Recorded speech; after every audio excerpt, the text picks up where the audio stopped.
want to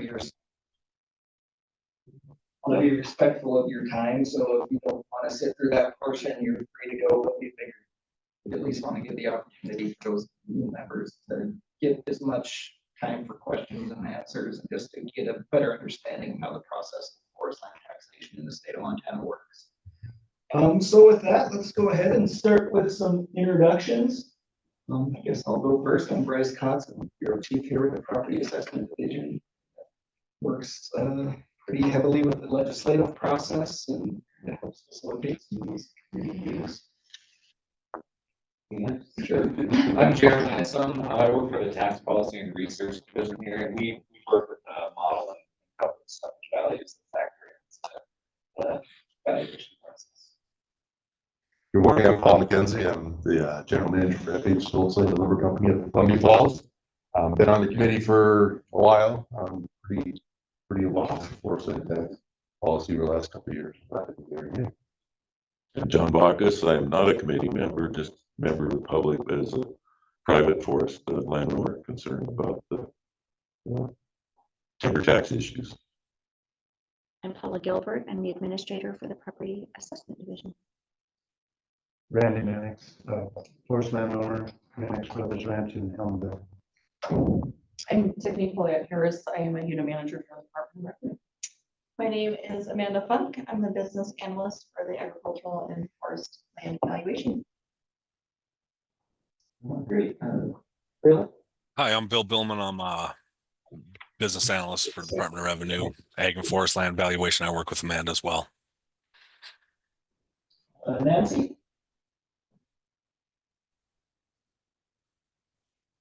Nancy Mahaffey. I'm in Sanders County and a private landowner. Been on the board for, I guess, 3 years, 2 years, something like that. Great, thanks. Representative Weber? Hi, I'm Jane Weber, and I am a legislator from Cascade County, and I'm retired Forest Service, 31 years. Happy to be here. Thank you. I saw Peter on earlier. Did he drop off? Peter Kolb, MSC Extension Forestry, private forest landowner and current president of the Montana Forest Owners Association, and I am new to the committee. Great, thanks. So just for everyone, I'm sure you're aware, but your other committee members are Gordon Sanders. He's been on the committee for a while. Hi, Gordon Sanders, formerly with Pyramid Mountain Lumber in Seeley Lake, and been on the committee for quite a while. And Representative Cochran.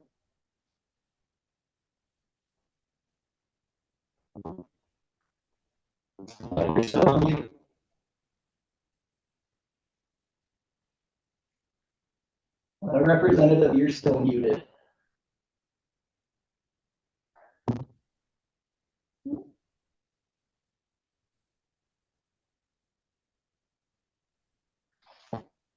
That's why I'm here. Now. Yep, now you're good. Good morning. Can you hear me now? Yes, we can hear you. Okay. Sorry, I'm Curtis Cochran, state representative from Mineral County, Mineral Standards in Missoula County, formerly with Tricon Timber, Idaho Forest Group. Not a committee member, just zooming in to learn what you guys are up to. Thank you. And you are a committee member, actually. And Senator Fern. Good morning, everyone.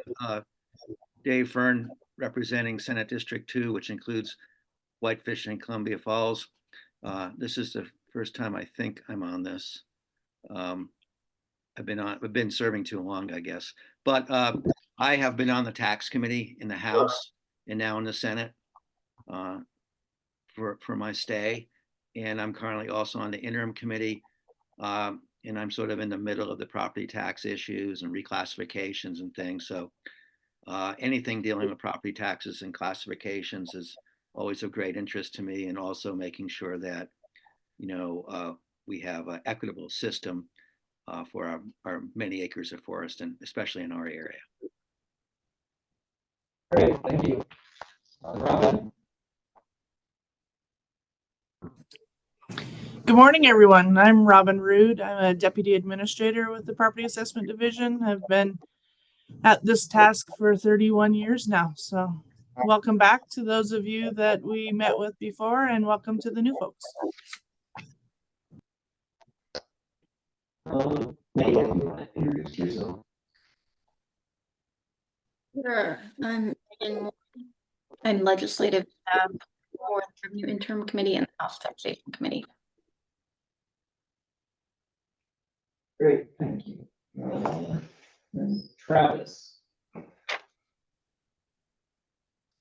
How's it going? I'm Travis Brown. I'm the chairman of the Montana Tax Appeal Board, and this is my first meeting. I'm just kind of keeping track of what you guys are doing, just so I can see what's coming down the pipeline. So nice to be here. Great, thank you. Well, again, thank you all for taking the time out of your busy schedules to meet with us. Again, we just kind of want to go over the purpose and responsibilities of the committee. So this is a committee that is required in statute, funded by both the governor and both chambers of the legislature. And really its purpose is to help advise the department on matters concerning forest land valuation and taxation in the state. Again, really this is your guys' committee. We just try to facilitate and play an administrative role to help that process. So we're available to answer questions, try to provide research, data analysis, but it's really your committee. We, again, try to help facilitate it. We put together a rough draft agenda. It's a little different now that forest land has moved to a 2-year cycle, like all other property from the 6-year cycle it was on. So rather infrequently, except for leading up to the 2023 session when we were working through some of the issues for those of you that have been involved for a while now. But really, we're looking for you all as experts in the area of forest land. Bryce, I hate to interrupt, but this is Jane Weber, and you're very difficult to hear for us on Zoom. We can hear each other on Zoom clearly, but from in your room, we can't hear you. Thank you. Can you hear me better now? Yes. Okay.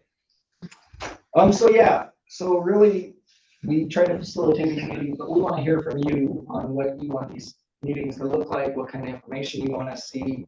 Again, a little different now that we're on the 2-year cycle and this committee is now required to meet annually. So it's going to be a little different. We usually have a lot more to talk about leading up to a reappraisal. That's when we'll go over the updated stubbage value calculations. We'll ask for your input and feedback on the forest zones to see if you think any realignment is necessary in those zones. And we'll get into some more of the kind of specifics on what those entail here shortly. But with that, we'll kind of open it to you as a committee to see how formal or informal you would want these committee meetings to be. Sometimes you choose to elect a chair to kind of facilitate the committee. So with that, I'll kind of open it up to you guys as a committee on whether you guys want to appoint a chair to kind of run the meetings and provide the feedback to us. Again, we're here just to facilitate and kind of play the administrative role more. So this is your committee. So just a question from Nancy. Does that mean Becky's gone? She was the chair for a long time. So is she out? Yes, Senator Beard is no longer a member of the committee. Okay, thank you.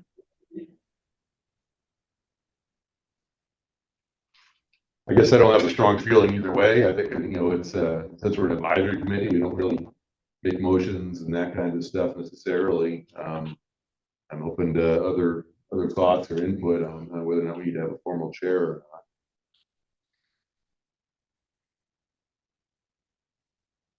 Don't feel strong about it. Anyone online have a preference on how they prefer this committee to run, whether keep it more of an informal process and not elect a chair? And I do have a suggestion. One, either way works for me, but I think Paul would be a great chair. I was gonna try to beat you to it, Cory, but I forgot to mention your name. This is Jane, and I just think there is an advantage to a chair so that we don't have awkward silences when we move the meeting along. So that's helpful. Senator Fern, I would recommend having a chair, just to keep things flowing, keep a good conversation occurring, not so much for power, but just for organization. Okay, sounds like consensus is we want a chair, and I heard one nomination for Nicole. Anyone else want to make a nomination for All neutral those in chair? favor, say aye. This is a railroad committee. Okay, hearing no objections. Paul will serve as chair of the committee. Great, yeah. All right, so you want me to start running it now? Yeah, we kind of sent just a high level few topics we wanted that thought would be good to touch on, but again, this really is your committee, so we don't want to dictate to you what that agenda looks like, what items are discussed.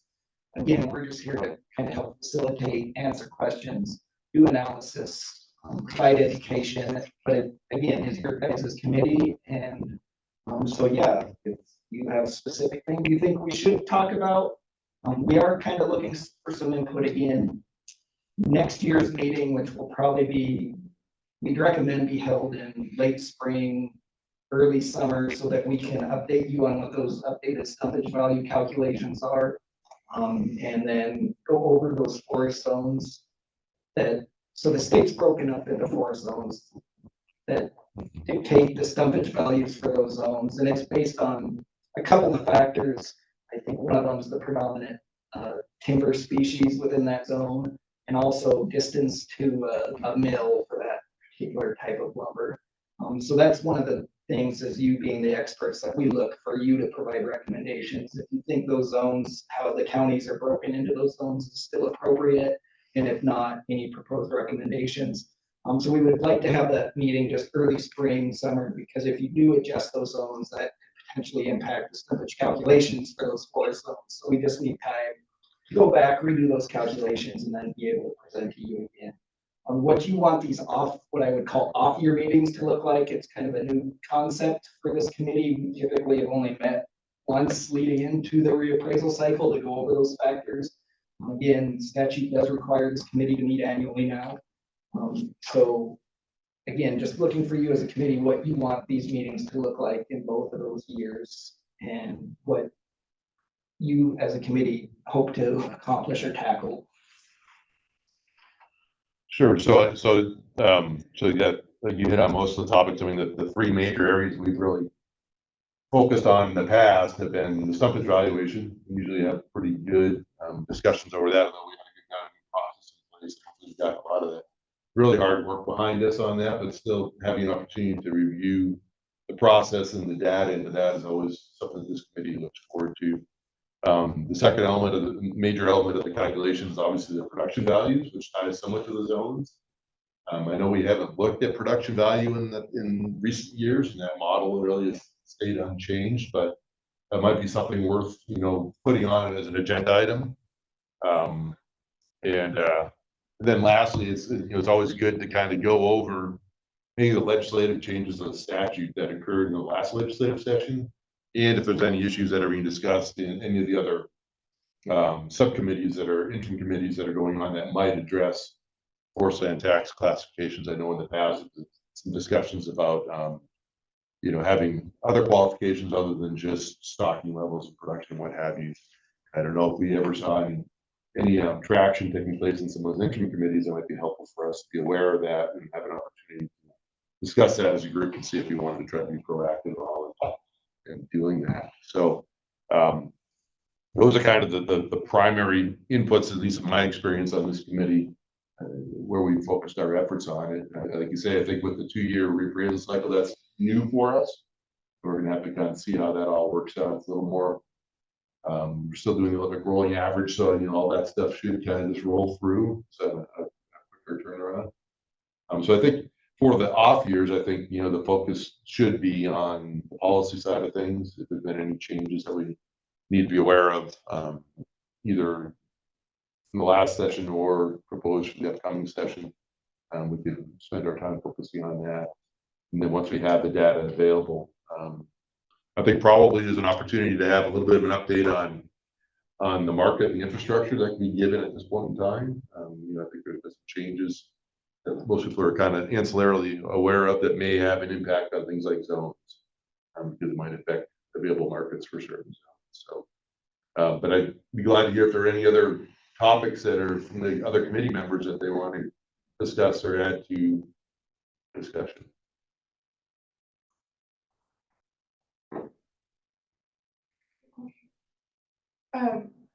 Sorry. So on the off years, would it be better use to give you the zone map, like let's say in our off year, like now, so you can see, okay, this is where our zones are currently, and then that way when we roll into a reappraisal year, if the committee has any feedback on adjusting those zones, we can make those adjustments prior to running the stumpage values. And that way you can see when we come meet for the reappraisal year, based on your recommendations, this is what the stumpage values would be, and then maybe do some reorganization if needed after that. But I mean, I feel like giving you the zone map now, so you guys can look at it, study it, analyze it, and then give us the feedback before we start reappraising would be better time. I think that's appropriate. We have to meet once a year, but we can meet more if we need to be, right? And obviously in the past, we've had to meet a lot more than that. So I think, for this meeting, I think that would be a good piece of information and a good task for us to take away from this meeting, is to review the zone maps after we've had the discussion about, the changes in the market and what have you. And then we can have even just an initial online communications and see if we need to meet any more. So that would be a good follow-up. Okay, and we can provide that now, or I can email it out to everyone after the meeting. I mean, if that's something that you guys want to discuss now, I'm more than happy to get that zone map. Mr. Kolb? Yeah, I mean, one thing, and I'm not sure if this would be the right venue to discuss this, but there has been a lot of discussion about the definition of Class 10 property, and that it's based on merchantable timber. But we have a lot of forested land that is being utilized more for conservation value, aspen groves, things like that. I'm not sure how that's valued. I mean, there's been a lot of discussion in the last legislative session about that, because that kind of falls between the cracks of, it doesn't really qualify as Class 10. What does it qualify as? So would this be a place to discuss valuation of tree species that have a higher conservation value versus a timber value?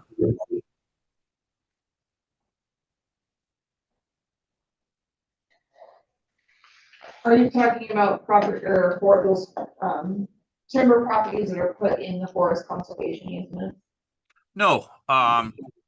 In order to qualify as Class 10 forest land property and to be taxed appropriately as forest land property, one of the caveats is that it has to have merchantable tree species on it. And one might even argue that right now ponderosa pine in a lot of places won't fall under a merchantable tree species because there is no market for it. But we have significant forest land that is, say, in quaking aspen. And the question is, does that fall under Class 10 property because it's not technically a merchantable species? So my question is this the venue in which to discuss that type of those types of issues that are of concern to private forest landowners? That would be a committee discussion. So I think what we could do there, Peter, I think the best, as the second half of this, this meeting is an educational forum, maybe we could talk about classification and how the current classification system works and how you would classify non-commercial tree acres.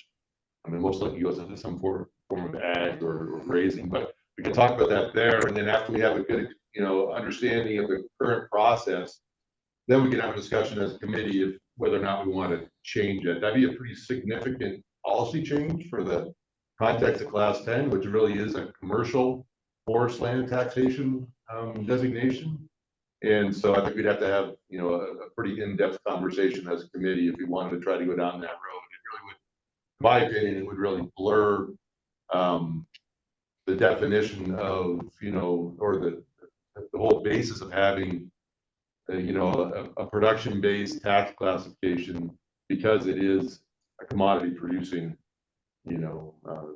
land use activity. So I think that's a pretty deep conversation we'd have to have, whether or not we wanted to try to change policy in the class 10 as currently known.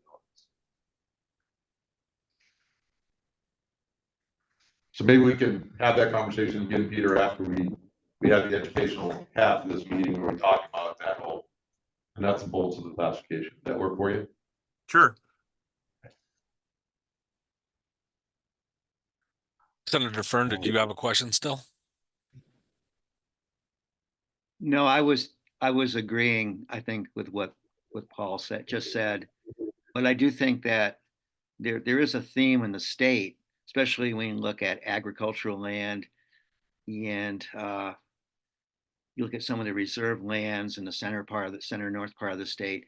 It's a concern of the legislature of the topic just brought up, of how that land is being used. Is it true to the nature of a commodity or not? So I think it's worthy of understanding it in a discussion and maybe quantifying just how much forestry land we're talking about that is not marketable.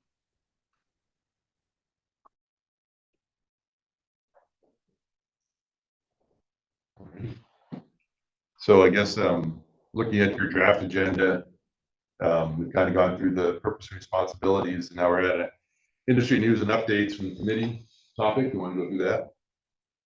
Yeah, we're always looking for some feedback and input from you that work in the industry day in and day out, or certainly more familiar than we might be on a day-to-day basis on trends. And I think we're all pretty aware of closures when they occur and that trend continuing, unfortunately. But any just industry specific things you want to inform us of, that you think we should weigh in the work we do. Sure. So Gordon, would you be willing to give just a brief summary of the changes in the infrastructure between Roseburg and Stimson, or not Stimson, I'm sorry, Willis Enterprises and of course Pyramid? Sure.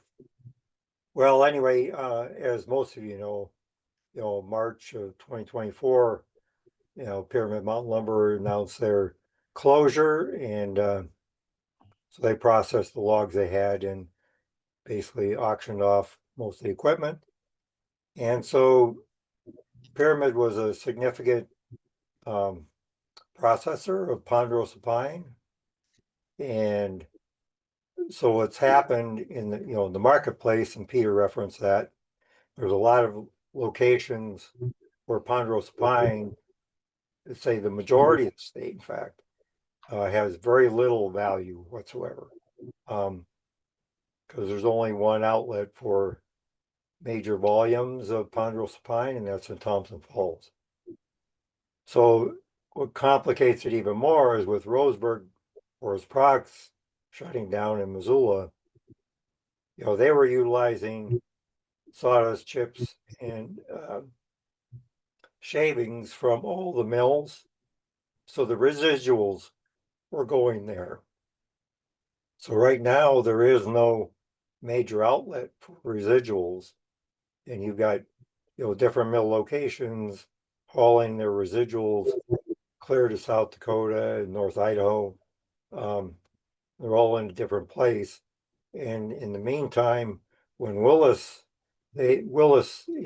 Enterprises in Bonner is a pulp log chipping facility.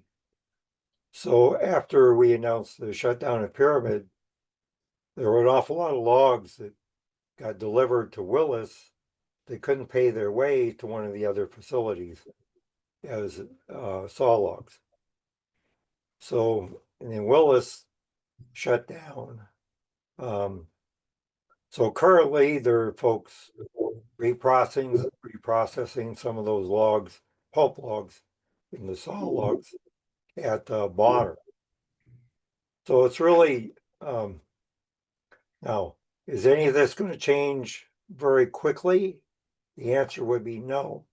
I mean, there are people looking to build facilities in Montana, a couple locations. But obviously in a new startup, you're looking at 2 or 3 years before it's up and running. And so for TPR, looking at stumpage values, it's almost like we have to talk about a new baseline going forward on where the values are at based on the tremendous haul cost involved. So, and the marketplace, Paul, you can talk more about that, but you know, the market's been pretty soft the last year and a half. And a lot of the mills have been struggling, the remaining mills. You know, there's 4 remaining companies that own 6 mills in Montana. And they've all struggled with, you know, the marketplace and making things work. So, and then the costs are increasing continually, both in the mill and certainly in the contract loggers. They process logs and deliver those. So it's a real challenging time. And I think tax policy can be beneficial, but it'll take a fair amount of work to really sort that out. So, and anyone else can weigh in if they want. Did I cover it, Paul? Yeah, I'll just add a little more color on the market side of things, you know, so, you know, as the old saying goes, the rumors of our demise are greatly exaggerated. We are pretty lucky that we still do have a pretty well distributed forest products industry in Montana, right? So we've got 6 mills left. We got 1 in Livingston, 1 in Deer Lodge, 3 up in the Flathead Valley, 1 in Thompson River, or Thompson Falls. We still do have a medium density fiberboard plant in the Flathead. So we do have, at least for about half of those sawmills, there is still a good market for byproducts. So, and then we have a, you know, fully integrated forest management workforce out there. So it's just loggers and truckers. But the economics have changed, right? And so as we lose certain markets, and specifically when you talk to Ponderosa Pine, you know, right now we really only have 1 outlet, and that's in Thompson Falls, which is a long ways from most of the state of Montana. That being said, every other mill in the state is always looking at Ponderosa Pine and trying to figure out if we can find a market. Because as we talked before, the continuing, one of the continuing challenges for our industry continues to be access to fiber and logs. And the fact that we see all the Ponderosa Pine sitting out there is not lost on the remaining infrastructure. And as we continue to look for new markets, for new technology, for new uses, and I'm confident that we will come up with something for that. We're not blind to that opportunity, but in the short term, it is certainly a valuation challenge to figure out how do we accurately challenge it. I think Gordy brings up a good point that when we have significant closures like that, we have to kind of look at our 10-year rolling average and see if there's any major, you know, for lack of a better term, we call them structural changes that may cause us to reconsider some of those earlier data sets that may be influenced by markets that no longer exist. So that's a little bit of a challenge for us to kind of navigate through. I think one of the things we've seen, so in addition to the closures we have, as you all know, as an industry, we are a commodity industry, just like, you know, agriculture. So just like our farmers don't have any really influence over the value of a wheat, per ton of wheat, we really don't have a lot of influence as an industry in Montana for the value of our lumber. And right now we're in a very low market. We're back down to the prices for our lumber products that are from 2017, 2018 values. And not like everyone else, we've also seen almost a 100% increase in our costs in that period of time. So the margins that we're working in are very tight. And so what you're seeing is a depressed log market, because we're trying to find that affordable log. But we run through the sawmill, looking if we afford to pay for a log that we can at least try to come close to breaking even on the products that come out the other end of that mill. That's a difficult log to find because just the cost of the log and haul have gone up so much in the last 10 years, to where in the past, you might have seen log prices that are sub 300 instead of 400. Now, we can't get more because you can't literally get it, put down, processed, and put on a truck and delivered for that price. So even though our actual lumber values are, justifying those sub 300 log values, the market can't deliver a product at that level. So it's just some of the dynamics, and those are economic drivers that are outside of our control. And so the things like interest rates and general housing affordability and all the issues that we hear about every day and we affect us here locally. At the same point in time, we continue to find new markets and new uses, because as the Montana infrastructure realizes, and has realized for a long time, fleet exposure to commodity markets is not a good thing for Montana. So all the mills and all the outlets are looking at that. So I would say that the current short-term challenges are ponderous pine. How do we value that? And we have to remember that even though there's only 6 sawmills in the state of Montana, there are other mills that buy wood from Montana. There are 9 will buy logs from eastern Montana, and they are ponderous pine mill. So there may be markets over there that are influenced by mills that are not in the state. Likewise, on the western side of the state, we see mills from Idaho, in buying logs. So our total marketplace, those wood baskets cross state boundaries, and so that influences the values, and also influences the potential locations that we haul material to. And so it makes it a little more difficult for your department to try to figure some of that stuff out as far as haul distances. So we've had some changes. We're in a tough market right now. We've been in those before. We've seen those variations. I mean, you've got your BBR data that shows fluctuation in log values. If you throw up the lumber values on that, you'll see that they don't line up. Right? They're never not a driver. Lumber value is not necessarily a driver of log value. That's one of the challenges we have in valuation is trying to find surrogates for data that we don't necessarily have direct reporting data for. So that'll be another challenge for us as a community to help you guys wade through some of those challenges that you guys find when you start doing your analysis.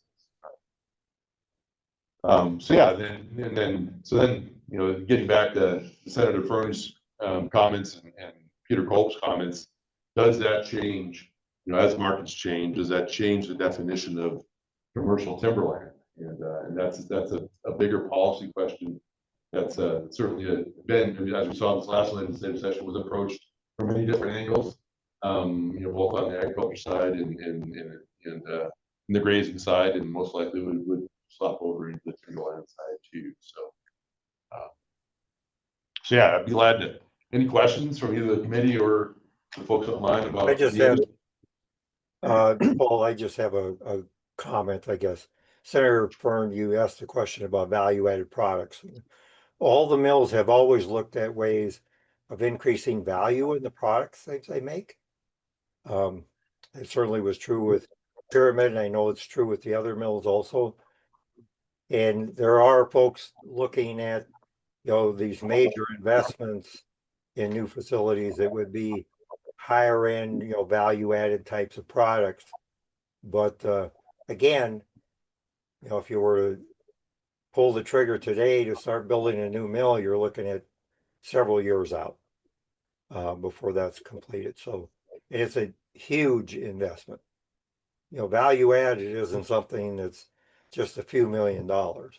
So, and then back to Paul's comment about the market and the way it's been, it's very difficult for the mills to make major investments and upgrades in their facilities and take that risk. You're looking at anywhere from $10 to $100 million for some kind of an upgrade. So anyway, just a comment.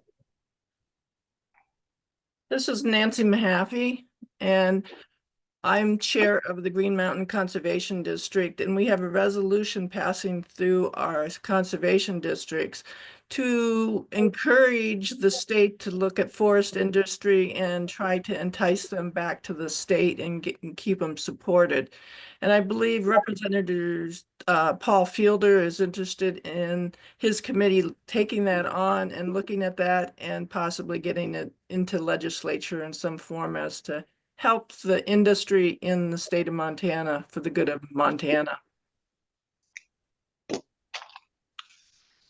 I'd just like to add, and this muddies the waters just a little bit, but since I work a lot with private forest landowners, and the question of value-added products, you kind of, in my opinion, have to look at the major value-added income sources for Montana, such as the existing medium to larger sawmills that are there. But there are an awful lot of smaller facilities that have popped up. For example, Wood Miser has sold out of sawmills for 2 years. They have a 2-year waiting list because without a market, a lot of private forest landowners are milling their own logs for rough cut lumber for their own purposes. Now, we don't capture that real well in state revenue. And from studies done by the Bureau of Business and Economic Research, it's suggested that that timber volume that is utilized that way is pretty small compared to the timber volume that the major sawmills utilize. But we really haven't quantified that really well. We don't know. And I know a lot of loggers have a side business of selling firewood. I mean, that's not really a value added, but it is in some ways. It helps them cover their costs when half of what they're logging is dead timber that doesn't have a market value to the mills, et cetera. So going back to your earlier question, and this is a bigger, maybe philosophical question about Class 10 being a commodity-based tax system. There's a lot of private landowners that are trying really hard to manage their forest land and derive an income from it, but without a market, that's very difficult. So what it amounts to is income savings in that by milling their own products. They're not necessarily adding a taxable revenue stream, but they're adding a savings to themselves that allows them to expend money on other things. And it's not something we've been able to quantify real well in Montana, but I would suggest that it is significant and something that we might want to just keep an open mind about. Yeah, I think that's a really good point. Peter, we talked about the 6 large mills that are in the state. There's over 70 other wood consuming facilities that are in the state. They're small. They're everything from the small mills that Peter just talked about. Some of them commercial, some of them are private. There's also post and rail. There's other users that folks have found markets for. Not usually high value, but there are other markets out there that generate value. We harvest on average around 300 million board feet of timber in Montana. That's commercial saw log timber, right? As we say, we don't really have a mechanism to monitor the other volumes. And what we've seen over the last decade is that the timber harvest off of state and private and industrial lands is pretty well moderated. It's pretty flat. And so, as we've talked about before, we can't ignore the fact that the big player in the room is really the Forest Service timber volume, because that's really dictates the total timber harvest in the state of Montana from year to year, and that has a big impact on markets as well. And as that, unfortunately, the volatility in that world hasn't changed a lot. It's still very volatile, although it has been moving in a positive direction. That's really allowed the industry, the remaining industry, to stay where we're at and stay somewhat level. And so it's just an issue that we have to take into account, is that the total timber harvest off of private lands will not grow the industry in the state of Montana. Right now we have a capacity with the existing industry in the state of Montana to mill about 425 to 450 million board feet. We're only harvesting 300. So we have excess capacity right now. So getting a lot of new industry into the state is going to really be driven on having available fiber. And that's, while it would be great to have some additional impact from our private lands, especially our non-industrial private lands, the real driver of that is going to be our federal land policy. So that's just kind of a big picture. We can't lose sight of in Montana because our industry, both large and small, is so dependent on public timber. It has an impact on private as well.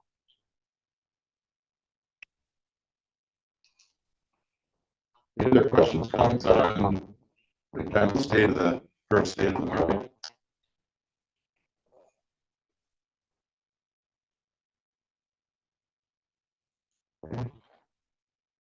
All righty.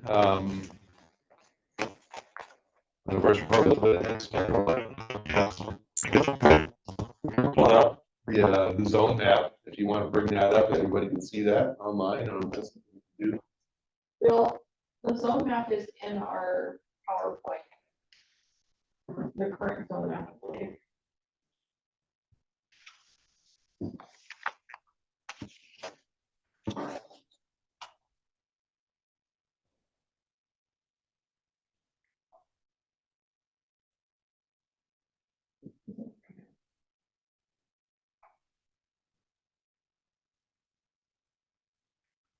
Thank you.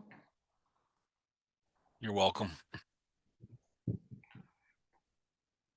So just for, just a refresher for folks, the zone map, we have a set of valuations that go along with each zone, right? So we calculate a different stumpage value for each one of these 4 zones that we have in the state. And so the zones were originally based off of available markets and species composition. I think a combination of both was kind of the factors that were considered in drawing the maps for the different zones. And so, right now we have 4, and you could ask the question, is it still viable to have 4 zones? Should we have fewer zones and combine some of the zones given the location of existing markets? And does the market element of the zone outweigh the species composition of the zone? And so I think that's a lot of detail that maybe what we could do is ask the department to dig up, and it's probably been 15 years since the zone map was analyzed and put together originally, but there was some discussion, maybe it's not that long ago, there was some discussion in the report that we got from, blank on that. We had you all the Dr. Jackson. Jackson. Yeah, Dr. Jackson provided a report that had some context for the rationale behind the zones. It might be good to provide that last version of that report along with the map to the committee, so people could read through that and just understand the rationale at the time as far as how we got to where we're at. I'm not going to even begin to try to reference that because it's been a long time and I'll butcher it, so I'm not going to do that. But I think that would be really important to be able to provide that as context.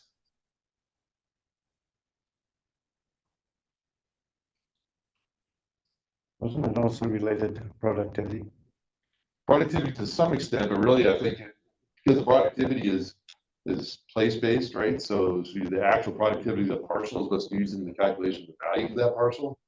I don't think that's as much of a driver as the species composition mix was, right? So if I remember, like zone 4, the percentage of ponderosa pine is much higher than it is in zone 1. So that factors into the average stumpage value because you weight those different species values that way. And so I think we can look. I don't remember, Randy, for sure. It might have played part of the discussion, but I think all distance and species composition were a heavier driver of the zone map. And I might add that species composition is also a proxy for productivity at some level. So zone 1 has, all of the conifer species, including western red cedar.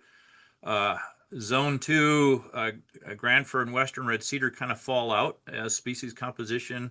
You could argue that Mineral County kind of is similar ecologically as zone 1.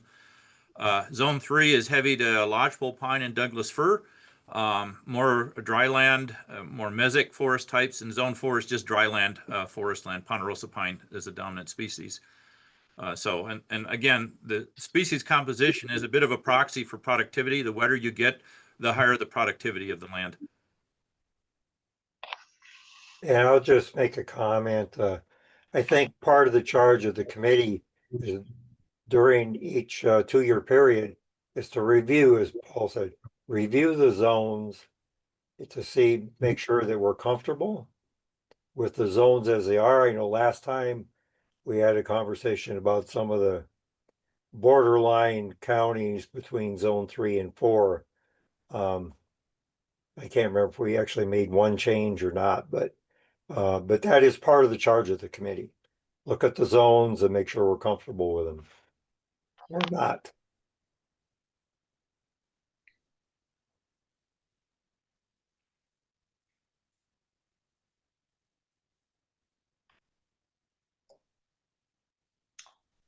So that brings up a question. Well, I guess we can look at it might be good to give Dr. Jackson's last report in general, the entire thing to the committee, because I think he did talk a little bit about the productivity side of that as well, even though Dr. Jackson wasn't tasked primarily with running the productivity model. We haven't really talked about the productivity model in a long time. We just kind of used it as the way it was set up, and it's been set up for a long time. I don't know if there's a reason to reopen that book, but it's within the charge of the committee. It's one of the topics we want to look at is the data that goes into this entire process. So I think if you can find some history on that and share some of that data to, especially the new members maybe haven't seen some of the basis for how that productivity model was developed and applied, that might be helpful to share that as well. As part of the follow-up of this meeting. Yeah, we'll say that. I think it was back for 2009 reappraisal when that came into play. That was developed by the University of Montana School of Forestry. So if we did want to reevaluate that, I know it wasn't cheap, so that'd probably take some legislative action if the committee felt there was a need to do an in-depth reanalysis of that. Obviously, one of the things outside of our realm of expertise to do in-house here with the department, we were able to take over the stumpage value, taking what Dr. Jackson had done, and then based on the committee's recommendations, making some tweaks to the formula and the equation used. I think the productivity discussion would be a different discussion that would likely take some legislative action, because we would probably need an appropriation to have the University of Montana or someone else perform that study if the committee felt it was warranted. And I would agree. And I think that we'll find that, the drivers for the productivity model are things like soil, precipitation, aspect, those kinds of things, which generally don't change, although you could argue the precipitation driver changing that. But I think we'd have to look long and hard, because that's the investment versus the return may not be worthwhile, but I think it's good background information for people to understand, because it is a huge driver for evaluation, right? And so, and there's huge variation in that. Paul, I reviewed Dave Jackson's productivity model back in 2009. So if you want a 2-minute summary of what that basically entails, I'd be happy to give that. Sure, Peter, if you can remember it well enough off the top of your head, go for it. I can't do that. Well, the productivity model is based on potential growth based on Steve Running's ecosystem model that takes into account solar radiation, precipitation, temperature, and that then is a physiological model that predicts growth rate based on those 3 main parameters. But because ground testing, field testing of that model shows maybe a 60% accuracy, that potential productivity model that Steve Running developed, which is based on, it's a basic tree growth model. So it just looks at tree physiological parameters, what allows trees to grow, which is sunlight, temperature, water availability, a little bit of nutrients, but mainly sunlight and water availability and temperature drive that model. So it was also decided to use that as the basis for determining productivity, but then to be calibrated by something called site index. And site index is something that's been developed a long time ago and used by almost every forestry community. And all that site index tells you is, for a given site, what is the maximum height growth of a tree in a baseline year? And it's either 50 or 100 years. Okay. So the productivity model that Steve Running developed based on physiological parameters is then calibrated by actual measurements of tree growth in these different zones in these different areas. And that's, you know, so if you go out and measure a 80-year-old larch tree and you measure its height and its volume and you divide it by the age, it gives you a certain growth factor. And that is then used to calibrate that physiological model. And that is the basis for growth rates or potential productivity on these sites. And written into that valuation procedure is the ability of any landowner to appeal their potential productivity on their site based on actual site index measurements. Okay. So, I mean, when this was developed, the thought was we have this theoretical way of predicting plant growth based on these physiological parameters, but we want to allow landowners the ability to calibrate that or challenge that growth rate based on actual measurements. And that actual measurement, the whole productivity measure is maximum potential growth. It's not actual potential growth, it's maximum potential growth. So for site index, you take your largest, best growing trees to evaluate what your maximum potential growth is. And so that is, in essence, what this model does is for every site using remote sensing, looks at the forest type you have there, the sunlight, the water regime, the temperature regime, and then for your most productive species, it predicts maximum potential growth that's then calibrated by actual site index measurements. So that, in a nutshell, is how the productivity model works. Thanks, Peter. That was helpful, and it's good to point out that there is that opportunity for a landowner to contest the productivity based off the actual on-site data. And you know some folks that have done that pretty successfully with the programs. Yeah, I remember we used to have a DOR force where they ran around taking tree measurements and measuring site index and that kind of stuff, especially right after some of this, original classification. So yeah, there is a lot of data. Is probably some of it's still online on our website, but encourage folks to dig into that a little more if they want to see more about the nuts and bolts of the growth model. Well, you know, if you really want to look at have things change, that would be looking at many years of actually growth and yield data.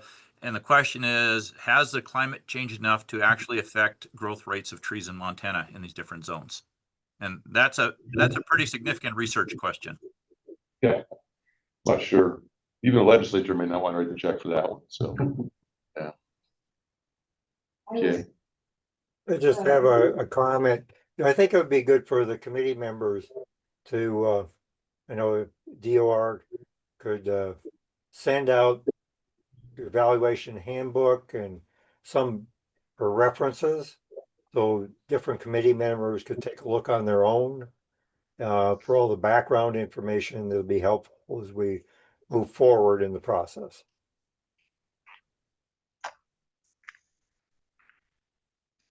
Yeah, I think a lot of that will be kind of covered in the educational piece that we wanted to provide. As Paul just mentioned, on our website, mtrevenue.gov, there is a page dedicated to this committee where we post the recordings of these meetings. We'll post any prepared materials that we share with the committee. So all of our prior meetings are, at least for the last couple of years, are out on that. So if you just go to our committee or our website, mtrevenue.gov, you should be able to find the Forest Land Advisory Committee and see past meetings if you're interested, but also see a lot of this material that we have provided. But we'll go over that too, I think, in the educational piece coming up shortly. Yeah, I forgot to add that because we have so many tree species, the growth models that were used use Douglas fir as their main species. So the growth rates of Douglas fir is what determines the productivity levels of the different zones.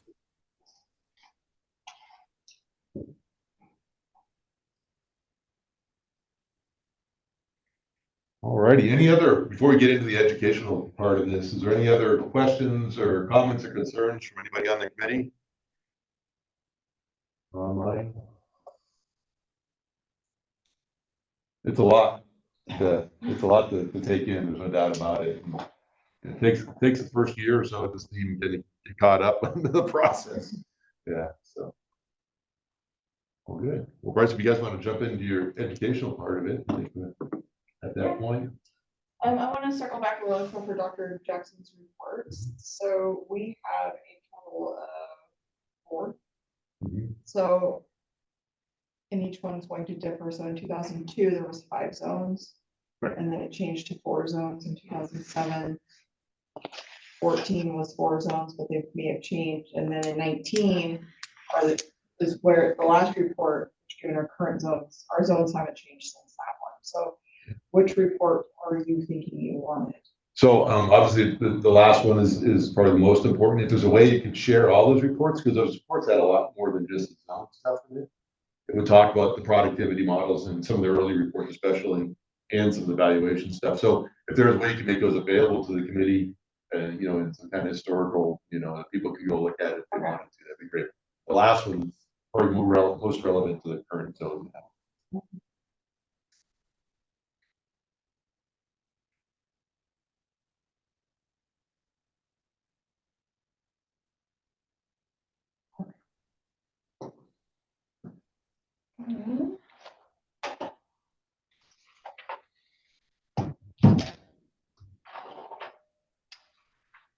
Forest land classification and valuation.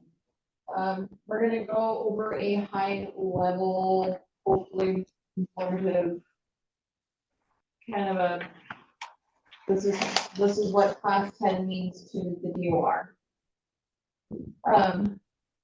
So Bill, if you can go to your next slide, please. Thank you. So Montana totals about 94.1 million acres. 15% of that is commercial forest land. So only about 4% of the total land is private forest land in all of Montana. So that comes out to be about 3.8 million acres is sitting in private ownership, and 14.6 million acres of that 94 million acres is in commercial timber. Next.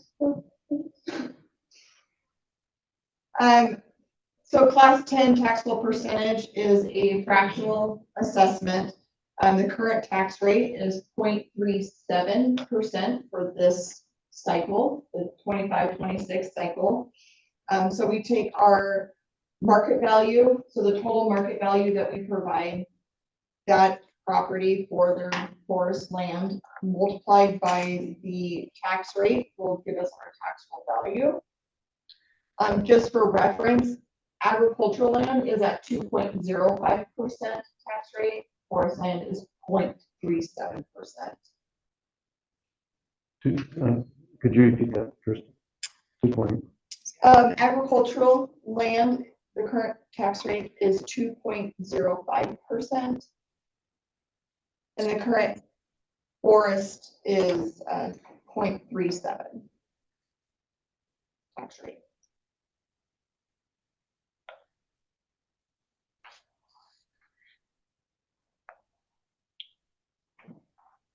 So Dr. Kelsey Milner and Dr. Hans Zuring of the U of M developed the model to determine forest productivity.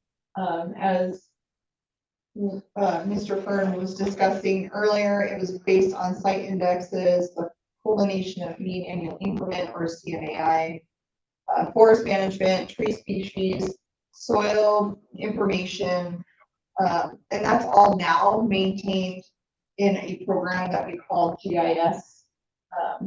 It's our greater map program that we have all this information stored in.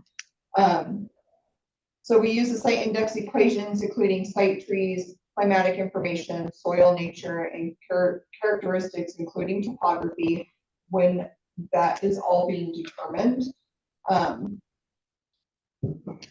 again, we look at what is the maximum amount of what the land can produce, not what it actually produces, but what is the potential production. It's the same concept that we use in agricultural land. So it's not what the land is actually producing, it's what the potential of the land can produce.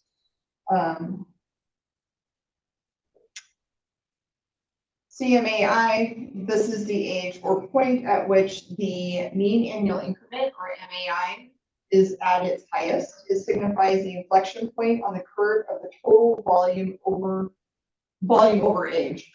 And then the last little piece of that is the Scribner log rule for measurement. We use this based on measurements of a 1 foot stump to a 6-inch top inside the bark in 16-foot lengths. And then we add a 5% hidden defect diameter at breast height. So that's a little bit of the forest land productivity information that we look at when we're doing that. So Amanda, just a question or point of clarification on that. So that's expressed on board feet per acre per year. That's the potential productivity of the site. And for the most part, that hasn't changed since that model was put in place unless a landowner is contested their sites. Exactly. So each property has a polygon, and then each polygon has a productivity assigned to it, and then you end up with an average productivity for the parcel. That is correct. So if you were to ever look, and I wish I would have had an example slide of that. If you were to look at our GIS map, and I'm looking at a forest parcel, yes, so it would have the layer that was given to us through that extensive research date, all that research data back in 2007, 2009. That has not changed unless that property owner comes forward and says that there's an error in our data. And there could be a million reasons why that is from the original.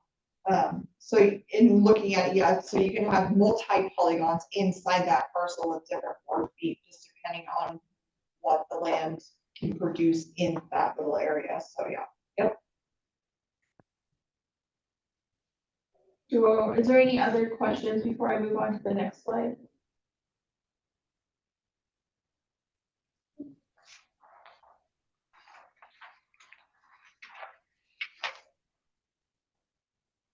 Eligibility requirements. So the first thing that we do when we look to see if somebody is eligible to receive the forest land classification is ownership.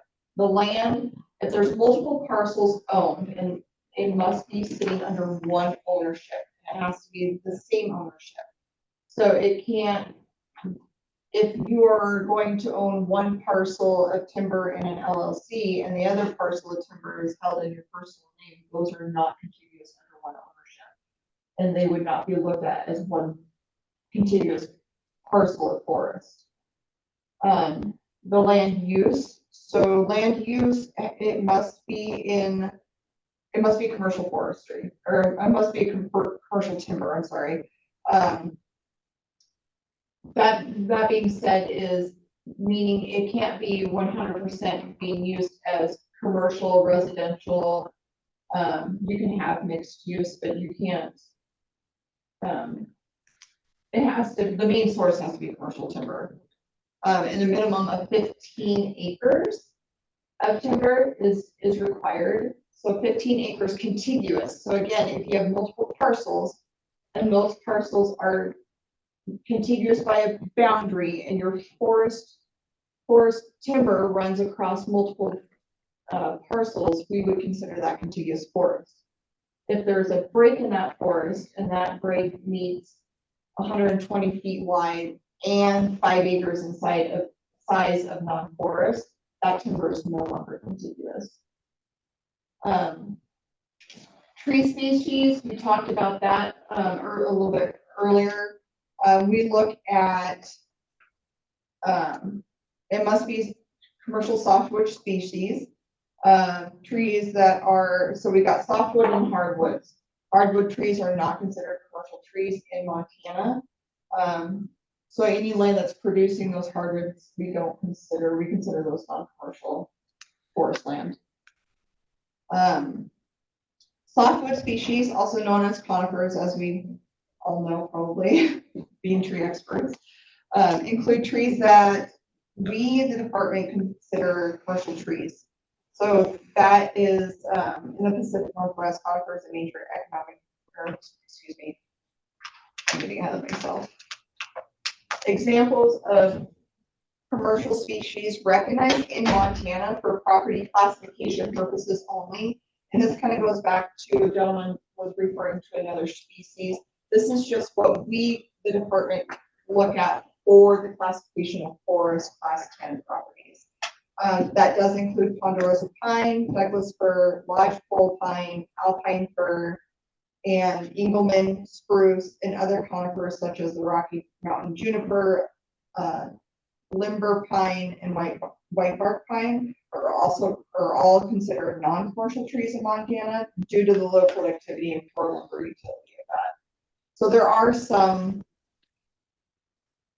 pines in there that we do not consider commercial just because of the type of wood it produces.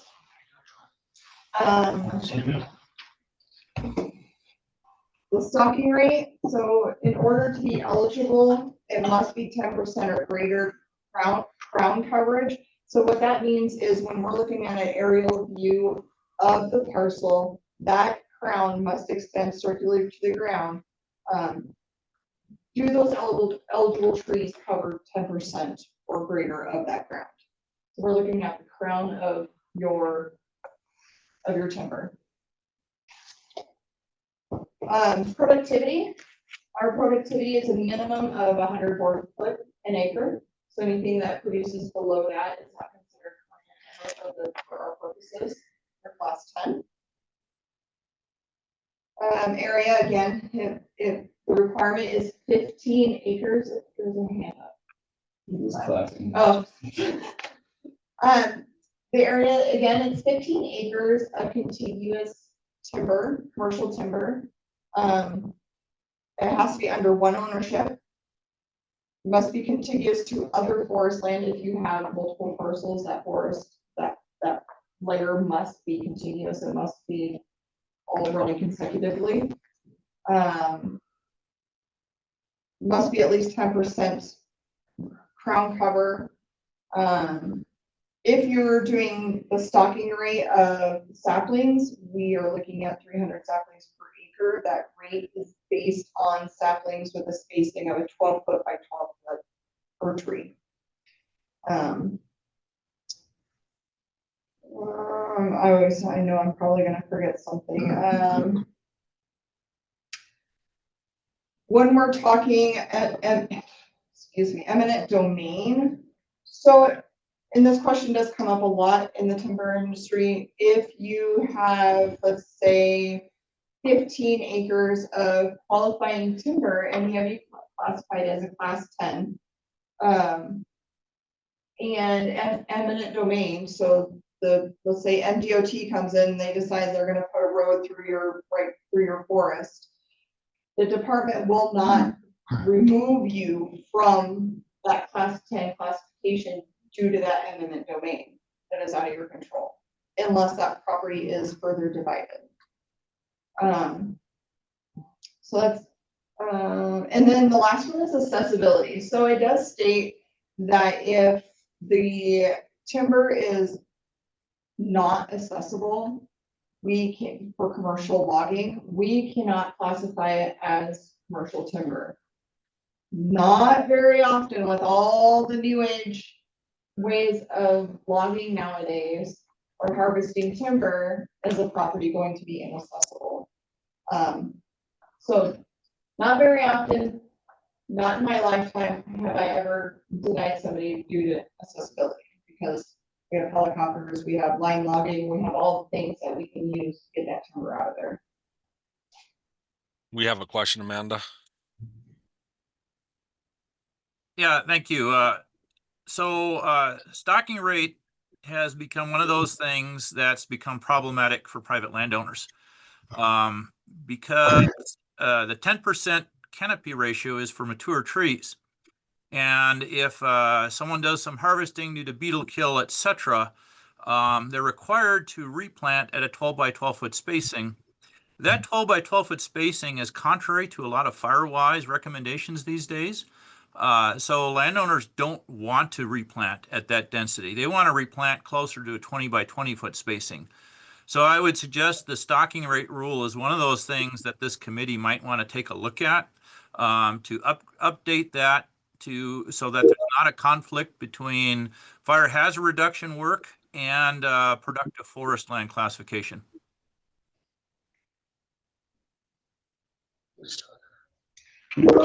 Oh, here.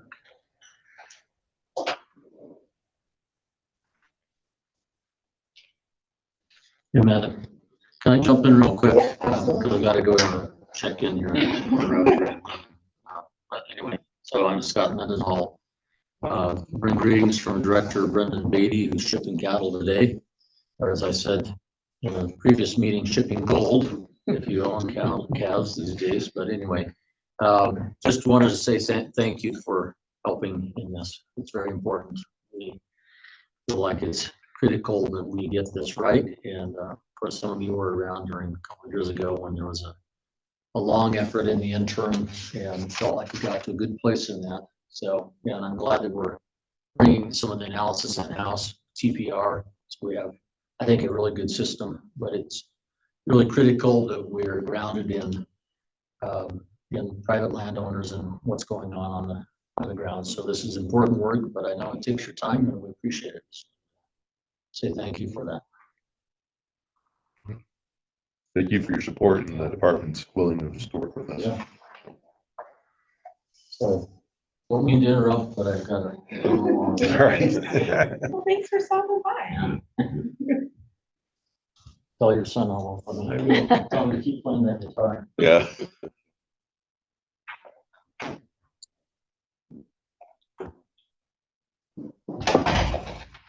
Currently there are 4 valuation zones. Each zone has its unique forest income, forest cost, and agricultural income and expenses applied to it. And as we will see on the next slide, as we looked earlier, the 4 different zones, the zones are reevaluated by the committee and may change for each reappraisal. They have not been changed since 2019. Each zone is also able to have its specific cap rate. Currently, they all have the same cap rate, but they are capable of having individual cap rates if the committee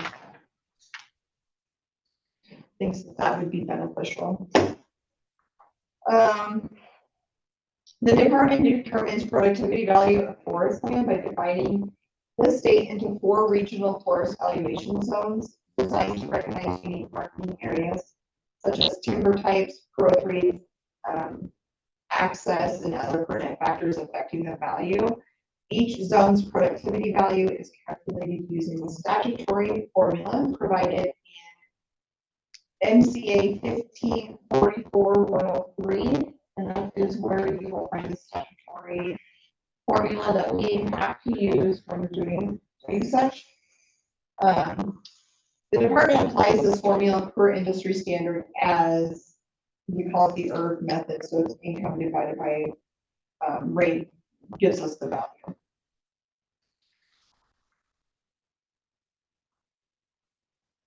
And here's just the example of what, when we're speaking of the ERV formula, the value is a forest productive value per acre, which we get by dividing the net income per acre by the cap rate for forest land. And just for clarification, this is the economic value per acre. This is not the 4-foot value volume per acre. The 4-foot volume. So it gets a little confusing when we talk about productivity because we're talking about productivity as far as how many trees we grow. But this is actually the economic. This is the value per acre. This is taking the productivity value times the stumpage value. Yeah. And then dividing it by the capitalization rate to get what we value the property for in tax assessment purposes. Just a little history. So the full market value for forestry in 2021 was $1.4 billion, and that was at 0.12% tax. 2022, it was $1.5 billion in value, and the tax rate was 0.11. Or I'm sorry, and it's 0.11% of the property taxes. And then in 2023, it was $1.6 billion, and only 0.09 of that was for property taxes, or went into the property taxes.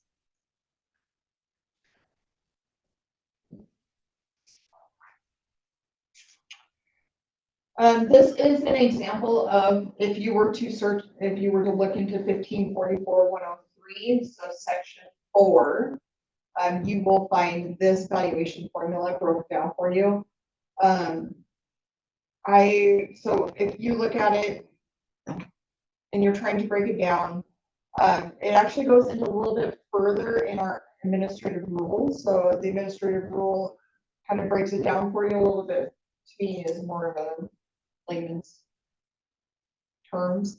That administrative rule is 4220-725 for anyone who would like that administrative rule also. So I'm just going to go through it and tell you what each one of them means. The M means mean annual net wood production. So that is the productivity model developed by Hans Zurich and Milner for the 2009 reappraisal cycle. Then we have SB, which is the stumpage value that also was developed by the study of timber sales by Dr. J. Jackson. He performed the study for the department until 2025, and then we have tax policy research. AI is the agricultural, it's the per acre agricultural related income. So this is based on productivity of forest land from the productivity maps and current ag valuations. So essentially what that means is when we're trying to figure out if that forest layer wasn't there, what would be the agricultural income from the land? And then we have the C, which is per unit cost of the forest product and agricultural product produced, if any. So that's forest management costs provided to us by the DNRC. We get there, that's part of our whole, when we're trying to determine the valuation, DNRC's management costs play a pretty big part in that. And we do have our forest land valuation manual available on our website. We'll send you all the link to it. That contains all of this information. It contains all the references to statute and administrative rules. So don't worry about trying to write down all of these references as Amanda rattles them off. We'll send you the link to that forest land valuation manual. It walks through all of this in more detail and provides you with all those statutory references and administrative rule references. So a little easier than, what we're presenting here. We will send that out, so it's available to all of you. And it does have all these references, so you don't have to try to write these all down or remember that. The capitalization rate must be calculated for each year of the base period and is the average capitalization rate determined by the department after consultation with the Forest Lands Taxation Advisory Committee, plus the effective tax rate. So the cap rate may not be less than 8% and must be adopted by rule. It's currently sitting at 8%, and each zone is currently sitting at 8%. I can't remember if it's ever been changed. Or Well, I think it's actually set at 8% now. It used to It be is not to exceed 8%, and then so we've actually moved some of that variability. Well, it still says it can't be less than 8%. Can't be less, This was one of the things that this committee evaluated over the leading into the 2023 session, and we didn't find any reasonable methodology or justification to adjust it from that 8% floor. So that's where it's been, and that's where it remains. It is under this purview, but we did spend some time leading into the 2023 session with this committee when we were reevaluating stumpage values and everything. And at that time, and I'm sure is still the case, we didn't find any reasonable analysis or methodology to suggest changing it to something other than that 8% floor. Last one, Bill. I have a question or a comment, I guess. For TPR, my understanding is DNRC, it may be shifting from transaction evidence in their appraisal to residual value. So I know Sam Scott with BBR was the one talking about they're doing some work on that. So it might be something for you folks to touch bases and just to keep track of that. Yeah, thanks for letting me know. I was unaware of that, so we'll be sure to be aware of that now. and make sure that our model still works with any changes that happen with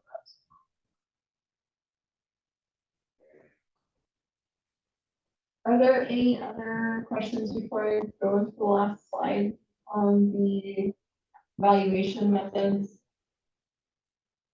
Eligibility? Yeah, so I had a question on using DNRC sale cost as your basis. I know the last legislative session, this came up as an issue because DNRC production costs are going to be different than the average production cost for private landowners because production costs are a function of timber sale size. The larger the timber sale, the larger the volume, the lower the production cost. And so I know the last legislative session, this came up and there was a review or a study done of that. So what were the results of that? So I think you're probably referring to the work that this committee did leading into the 2023 session. So the interim committee between 2021 and 2023. So at that time, we were going into the next 6-year reappraisal cycle, and there was a pretty substantial increase in those stumpage values leading into that cycle, which obviously caused some angst amongst the forest community. So there was a bill passed that session that required this committee to meet over that interim and review the entire process. We did look pretty extensively at the stumpage value calculation. That's when it was determined that we would move that in-house to our tax policy and research folks and away from Dr. Jackson. And at the recommendation of this committee, we made several tweaks to the formula that Dr. Jackson was using. We did also look at trying to incorporate additional data sources, primarily Forest Service, timber sales, but there was really no good way to do an apples to apples comparison of the DNRC data. The forest data and the DNRC was the most readily available data. And again, we looked at other factors. I'm sure someone can speak to more eloquently than I can. Looking at EBER data, to potentially come up with a different methodology for arriving at stumpage value. At the end of that entire process, we determined, or the committee, I should say, determined that what we were doing with the DNRC data was the best approach we had available at that time. We couldn't really come up with an alternative methodology based on the data available. We really don't have any pool of private timber sales to incorporate into the model, and then just trying to convert what was reported from the Forest Service for forest sales to what we get from DNRC just proved extremely difficult. So at the end of that, and I don't know, this committee probably met 6 to 8 times, I would guess, over that 2021 to 23 interim, we're evaluating all of this. And at the end of the day, we just moved that in-house, tweaked the formula some, but determined that those DNRC sales were still the best available source to calculate our stumpage values. Right, I think Peter's specific question is on the C, which is the cost, the management cost per acre. And we didn't specifically get into an analysis of that because what we found, Peter, is that, you know, and I get your point on the small non-industrial private landowners, it's different. But when we look at the total acreage that falls under this, you gotta have to choose one value for that C for all zones and statewide. And so the number that the DNRC provides every year is pretty consistent with the number that your large industrial landowners are using for their per acre management costs. And so that's why we've always kept that the same. It'd be really hard to try to get down into that. Once again, it's about available data and on that particular issue, that's pretty, that $25 per acre or whatever we end up coming up with is pretty standard across the industry, I should say. And so I don't think we could look at it, but it'd be pretty hard to, what's kind of like the capitalization rate. I mean, if you looked at a small private, landowner's capitalization rate, it'd be way different than a large landowner's capitalization rate. So we haven't really gotten into the weeds on that. And so what Bryce talked about was the stumpage value, and all that information is available in the minutes, all the analysis that we did on that. But your question on the cost thing, it's a good one, but I don't know. Once again, it's kind of like looking at productivity. I'm not sure if the cost benefit ratio trying to change that is going to be worth it. So.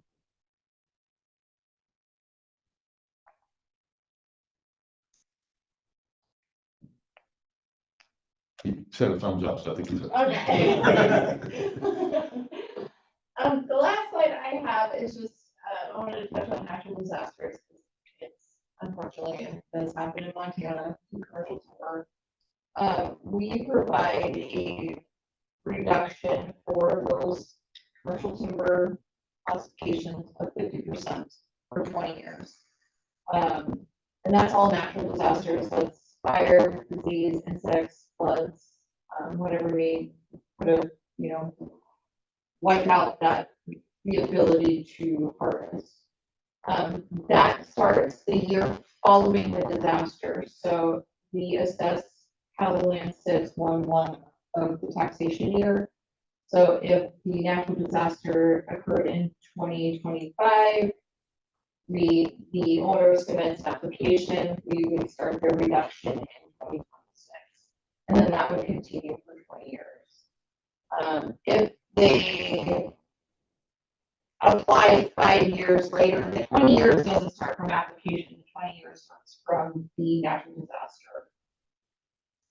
So that is something that I just wanted to throw on the end because there is still quite a few people that don't know that that's an available application that we have for these commercial timber property owners. I mean, I get a question. Go back to Peter's comments earlier about stocking rates. How common is it for the department to reclassify property? And if there's really two events that can maybe cause that to happen, where you see really changes in stocking rates. One is a timber harvest, and number two would be a fire. Is it pretty common for there to be disputes between a landowner and the Department of Revenue on classification after that based on stocking, or is that not common? It's not really a common thing. When a natural disaster comes in or a harvest, again, we're looking at what the potential of the land is, Right. not actual of the land. So if they come in and harvest it, they're generally reseeding Naturally or otherwise. naturally or otherwise is, for the next harvest. And I mean, we can take that into consideration. Obviously, trees aren't going to be ready to harvest in 5 years. So we're not going to pull them out of class 10 just because they harvested, because the land has the potential for it to be harvestable. Same thing with natural disaster. And that's why we have that 20 years on there, is because the potential's there, and we just have to give it time to come to fruition. So that's, I guess, so getting back to Peter's point, so Peter, if you're hearing people that are having issues with classification based on stocking, it'd be really good to know that. So we can, once again, trying to minimize change in a system that works if we aren't having problems. But I can see in some of the eastern part of the state where we may have post-fire where you don't have trees coming back. And so I think that could possibly be an issue in the future, but you haven't run into it very commonly at this point in time. No, because if it was for fire and they were classified as class 10, we wouldn't even look to reclassify until 20 years. So I'll just speak up here, because I've actually run into this a fair amount, where your county assessors are assessing a private landowner's property, and they're assessing portions of it as underutilized ag land, and not as class 10 forest land, because they're claiming it's not meeting stocking levels, which is resulting in landowners planting trees in a 12 by 12 foot spacing, which is exactly what we don't want them to do, because they're creating a fire hazard in that process. And what we're recommending is that they plant their trees more at an 18 by 18 or 20 by 20 foot spacing. So you may not be hearing it at the Helena Department of Revenue level, but the problem is that county assessors that are assessing forest land in the county, they are assessing, taking land out of class 10 productivity because they're claiming it's not meeting stocking levels. And I can personally attest to that because they've done that on my 20 acres of forested land, where 3 acres are reclassified as underutilized ag land because they're claiming it's not meeting stocking levels. And for me to convert that 3 acres back into class 10 land, I got to plant trees at a 12 by 12 foot spacing, which I don't want to do. Because I've specifically done fire hazard reduction work in my home ignition zone. So this is the basis of my comment on this. And I've run across this a lot with private forest landowners. I think that's something you guys can, you know, I'm sure you talk to your county assessors and maybe just kind of float that question out there and see how often it becomes an issue. I don't know. What county are you in? Missoula County. But I've run into this in Gallatin County. I've run into this in Ravalli County. Ravalli County or Gallatin County has a real issue because there's a lot of eligible class 10 land that's classified as tract land, which of course the tax rates are much, much higher. So there's some issues there. Yeah, it could be a couple different things. Years back, an application used to be required in order to even get class 10 classification. And I know that we've done a few cleanups and maybe not all of those have been come to light. So some people who may truly meet those classifications and requirements by the department need to make that known to the Department of Revenue so we can take a look at those and get those rectified. The other side of that is when we are looking at somebody who's requesting to be in class 10, again, we're using that 2009, 2007 overlay, the forest overlay, the huge, excuse me, the huge project that went on. We're using that forest overlay to help us decide whether or not somebody's meeting that 100 more foot an acre minimum.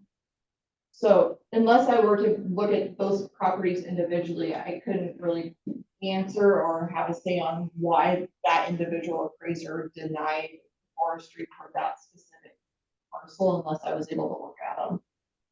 Right. Well, I've talked to my county assessor several times, and the only resolution I've gotten, and other county assessors, landowners that have had similar issues, is we need to do a reappraisal of your entire property, which most forest landowners don't want to invite a new appraisal on their property because usually their fear is that their appraisal is going to go up, so nothing happens. And I'm just bringing this up because this is something I've run into quite a bit. Well, that's good, Peter. You know, there's always issues, right? There's always certain circumstances that are problematic. And so I guess the best we can ask is if you guys see this as a continual issue that needs consideration for change of policy, then we can have that discussion as anyway that gets out to the. And like I said, the easiest solution would just change the 12 by 12 foot stocking level to an 18 by 18 or 20 by 20 foot stocking level, which is consistent with fire hazard reduction guidelines. Yeah. An easy fix. Simple solutions rarely end up with simple results. So I think we can certainly talk about it. Right? I think there's a lot of issues in other areas, and especially when you're getting outside of small non-industrial private classifications where it can be problematic. Like when you get to those transition zones between marginal timberland and ag, I think we have to keep that in mind as part of the discussion too. So we can look at it closer. I think the first step is to see how much feedback we get where it's a recurring barrier for true forest land owners getting classified as forest land. And then if it is, then we can dig into it a little more. So, because theoretically, your choice on how you manage your property shouldn't affect the classification because it's based off the potential to grow trees. So that's the desire, the threshold to get into class 10 forest land. And so a landowner's decision to maintain a lower stocking shouldn't prohibit them from being classified as forest land if the land is able to maintain a higher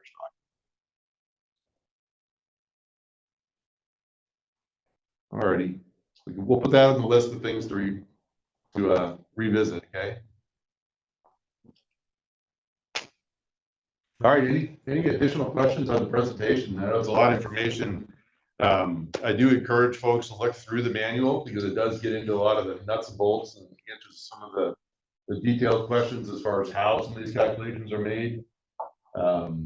And go back and look at the minutes from the past meetings as far as how we looked at that whole stumpage value issue. And we looked at everything from residual value to, you know, to adding different data sets and what have you. And there's been a lot of pros and cons considered in getting us to where we're at today. I do think that Senator Fern's comment is something that we all need to keep in the back of our mind, is that there is a general question when it comes to class 10 forest land in agriculture and others, to make sure that we're actually applying the appropriate taxation policy on a changing landscape out there and changing priorities of landowners. And so we just need to keep that in the back of our mind, that policy changes at the legislature can really affect our worlds really dramatically pretty quickly. So we navigated some tough policy issues this last session, but I'm sure they're not gone from the discussion going ahead. So anything else that the department has to would like to cover in this meeting today? I think maybe just kind of throw out some tentative timeframes to meet again, preferably late spring, early summer, so that we can present those stumpage values. You could all go and look at those forest zones, and if you have recommendations, maybe just email communication, maybe throw those out so that Jared and the guys in TPR can show what those changes would be potentially if you move zones. Again, depending on what data we have from the DNRC, moving a county from one zone to another may or may not impact the actual stumpage value calculation for that zone, depending on whether there was a sale from that county that would get incorporated into the calculation for a different zone. So I guess maybe just lastly, is there a time frame that works best for you all? And then we would plan to present those stumpage values like we always do, but are there any other specific topics that you would like us to cover at that meeting next year that we would just have some time to prepare for and do some analysis? So it seems to me that having some feedback on the zone review prior to you doing your analysis is probably pretty important. So I guess what I would suggest is we send the information out on the zones, you know, shortly. Maybe we could just do a short Zoom meeting of the committee in maybe a month or a month and a half, just to touch base on the zone issue and get the feedback from you guys in the short term on that. You might envision this being a half hour, unless there's major issues, and you know, a short touch base for the committee, so that you guys can know if there's disagreement with the zones before you get into the calculations. Folks are willing to do that. And so maybe the goal is to try to make that happen before the end of the year. And so that the first of the year, you'll have at least an understanding if you have to modify stuff. And then I think, you know, with respect to stumpage values, that sometimes turns into a pretty lengthy discussion, depending on what the data and show it. So the sooner we see the preliminary analysis, I think the better.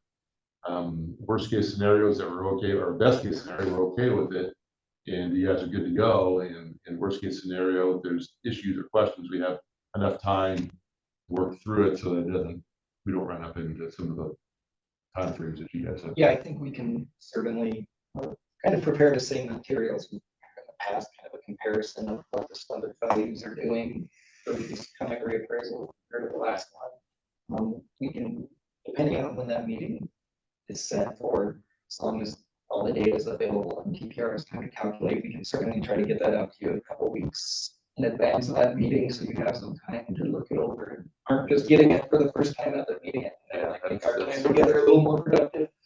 So we'll definitely shoot to have those materials sent out to you a couple weeks in advance of that. So Bryce, just working backwards from when you guys have to have your evaluations done, which is usually like October, right? Yeah, we have to present to Rick in November of what, so how did that? Okay. Yeah, So by fall, we need to have a good idea of where things are. And when would you And- normally do your calculations? We've been doing it kind of in the summers, but this is kind of the first cycle where we have everything in place. So we have all the data, we can do it. I can start as soon as the zones are finalized, basically. I can do the calculations. That's what I'm thinking of. It'd be good, maybe if we could meet like in May. Well, if we could meet, if you had, if the data was available, we were able to see it like in May. Then, like I say, it gives us time for further analysis if it's needed, but at the same point in time, then it would be done and out of your hair. Good. Yep, we can shoot for some time in May. But is that kind of just sending a call of some proposed dates like we did for this meeting work well for everyone? Just kind of that outlook poll with some 3 or 4 proposed times per week, and generally encourage people to reply. Usually we'll pick the date that the most people have availability. You can imagine you get to have 8 people on a committee, it can be pretty impossible to find a time that works for everyone. So we try to throw out a couple different times, and then generally just based on the results we get from you all, pick the one that had the most availability as the date. That sounds good. And then as far as, I will get everything sent out to you here tomorrow. The Jackson reports, the zoning map, and the forest manual. Just I'll send it to the forest committee. And you're thinking in about 45 days, do a quick Zoom meeting with your preliminary zone. That'd be good, yeah. Okay. Yeah, if we could do that, before maybe end of November, so you don't end up in the holiday season. That's always difficult for folks. So that, once we get the preliminary zone map. As soon as we get the zone map, I'll do the calculations, and as soon as they're done, we can send them, or we could just send them a few weeks before the next meeting, whatever the committee wants, how long you want to have. Right, I would suggest as soon as they give you the preliminary zone map and you guys work your magic, I would send it back, and that way they can review it again before May in case there's any further adjustments you want to make before the May meeting. Okay, sounds good. Sounds good. Yes. The last thing we probably should do, it's not on our agenda, but since there are members of the public here, just offer sure, yeah. a period for any public comment that there might be. Yeah, is there any general public comment? Yeah, I'd like to, make comment. I'm kind of here. I've been to a couple of past meetings of, up to 2023. And so learned a little bit about this timber evaluation, and I guess it's more so why I'm here is particularly with the closing of Pyramid Lumber, the bulk of our timber, we kind of rely on kind of a 3-legged stool, sheep, cattle, and timber income over the years. Timber has been a little more spotty and kind of the smaller of the 3, but we just lost that 3rd leg, timber. And I think I could characterize fairly accurately our timber value is about 0 right now, or is at 0. And so it was mentioned that, maybe down the road, there's some possibility of that value coming back with investments in the industry. But I can't operate on, what may happen. It's kind of what's currently happening. So I'm trying to understand the valuation of the timber and what it means to have a 0 value, and yet I'm paying, significant tax on that value, that timber it's out there. And we see a lot, and we got a grant from the DNRC probably 15 years ago to do a timber evaluation on the ranch, not so much for marketing, just to understand what we have. And some of the timberlands, and I don't know if I should be saying this or not because I didn't, first time I've heard this, but if the productivity is below 100 board feet per acre, that it can't be classified as timber. Well, we have some ground, according to this grant study that we have, it's probably closer to 50 to 60 board feet per acre productivity. And so does that mean that shouldn't be classified? And what does that mean if someone presses that? Or I mentioned a few years back on productivity levels, that 100 is the minimum.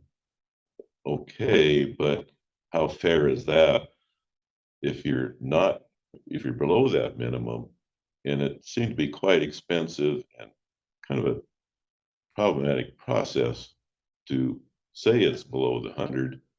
But now if it doesn't qualify, I don't know if I even want to ask that if it's below 100, but yet productivity easily could be, again, given by that assessment by the DNRC work on our timberlands.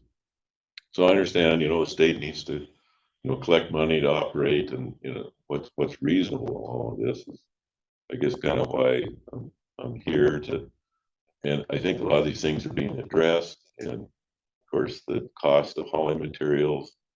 And we've looked into firewood production, or mostly ponderosa pine.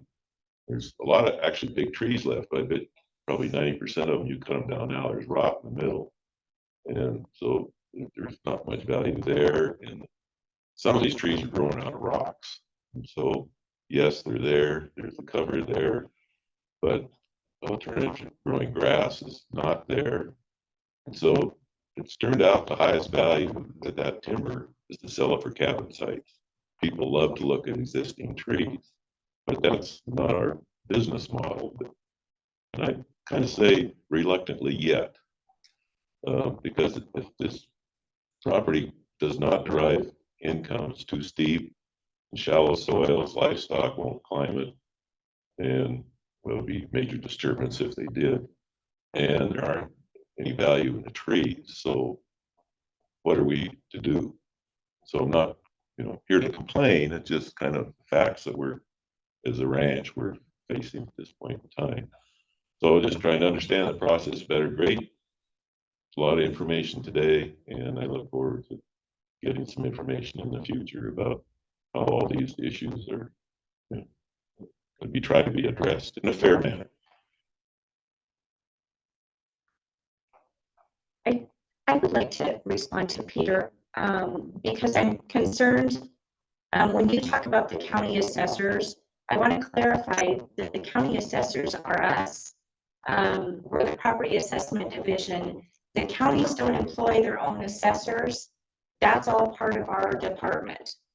And so when you're talking about the local offices, how they're looking at whether they're qualifying that timber or not, that's all of us too. We're all part of that same unit. So if there are issues or questions about filing that review, you said some people are concerned because it would increase values. Please reach out. You can reach out to any of us here at DOR to answer those questions or to provide information to those taxpayers that need a little bit more education. So I wanted to clarify just that it's not county and then we're state. We're all part of the same team. So they are truly part of us. And if there are concerns, please let me know. And please assure them that they can reach out to any of us and we will work with them individually to answer their questions and educate them wherever they can be. That's good clarification. Thank you. I'll add, I appreciate that very much. And I write a newsletter for private landowners, and I will certainly mention it in there, though I will push back just a little bit. You just said that you'll help educate these landowners. What if these landowners don't need education, but they have a legitimate concern? So I don't think the issue is just because landowners are uneducated. I think that the perception I've gotten is that there are some assessors that are looking to maximize their county tax value. And, this happens a lot with the smaller acreage parcels where, there are questions. Is this really productive forest land? Well, but by law, if it's 15 contiguous acres of forest land that meets minimum productivity standards, the perception at least is out there, and having talked to a lot of these landowners, it seems like a legitimate perception is that the desire to maximize taxable revenue off these lands supersedes, in some cases, whether or not it's really a fair valuation of their property. So, you know, it's a two-way street here, and I appreciate your offer, and I will certainly extend that to private landowners in my capacity as the state extension forestry specialist. But, you know, I'm a little bit not particularly thrilled with your comment that, yeah, I'll help educate these landowners, because some of them don't need education. They have a legitimate concern, and I think those legitimate concerns need to be addressed. And I apologize if that's certainly not, that was not what I meant to say. What I meant to say is that we're working on the same team. If there are taxpayers that have questions, we are happy to sit down, walk through their concerns, and discuss whether or not they should qualify or the reasons that they shouldn't. I will tell you that there should be no staff member in property assessment that is looking to raise values. What we do is assess properties equally throughout the state. So there should be no bias in any of the decisions that are made. If that is occurring, then we certainly want to know. So I'm not saying we just need to educate your folks to say that they're wrong and we're right. It's a conversation that if we need to look more deeply into some of these situations, please let me know, because we are happy to do that. We make mistakes sometimes, and so we're happy to admit that. We're happy to take the information they have and have that open conversation to make sure that we are being equitable and fair to everybody in the state. And I appreciate that very much. And I'm kind of in the process of writing an article on this as a guide for private landowners. And I would really like to run it by you before we put it out, so that you're happy with how this is communicated and that we're communicating the right things. That would be fantastic. Thank you very much for that opportunity. All righty, anything else from the committee members? All right, well, thank you all for joining us today and participating. We have a couple follow-up. You'll see an email shortly from the department with a whole bunch of information that you can dig into. And then we'll be looking at talking before the end of the year on zone maps. And then in May. All right, thank you all for joining us, and we'll see you soon. Everybody. Thank you. Thank you. So after saying that,